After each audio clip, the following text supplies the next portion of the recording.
just been reminded of a few things there. I'd just like to remind people that there's a big knock-on effect of the whole pandemic, the whole lockdown, that some people don't remember.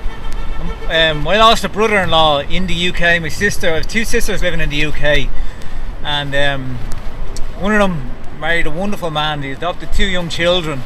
He was a type 1 diabetic, and in January 2021 he had a stroke, and he was waiting follow-on treatment. It wasn't a serious stroke, but it was a warning sign.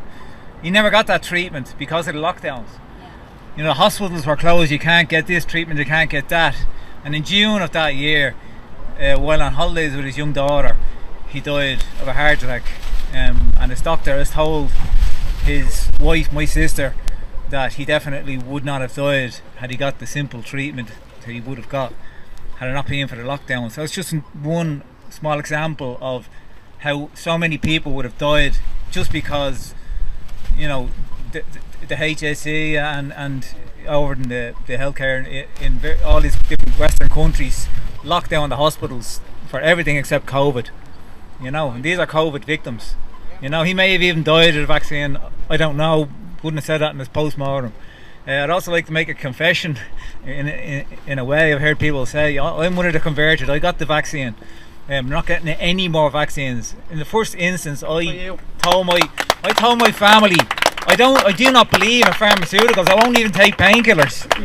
You know, and I hate pharmaceutical companies. They're all based around greed. But my arm was twisted. There's so many. I have a brother and 4 sisters and an elderly mother, and they were all super freaked out about this thing. You know, I says for the start, listen, it's going to take whoever it takes. You know, it's what things do. These airborne diseases that they do. You know, it's nothing different to the flu. But I went and took it, and I had that argument with my eldest sister. I got a science degree back during the recession, so I've always bought into science. So I followed the science. I followed the narrative here. And then I started to wake up, you know, and after taking the vaccine, I had this argument with one of my sister about the blood clots. I looked at the data, and it didn't make any sense to me how me getting something that could endanger me, getting a blood clot to the brain and kill me, how was that going to save people in a nursing home that I didn't have any contact with, who are probably going to die of the flu anyway if they got it, because they're simply as old and vulnerable as they are. It just didn't make any sense. So I started to wake up, and now I found myself joining these protests more and more, because now I question everything.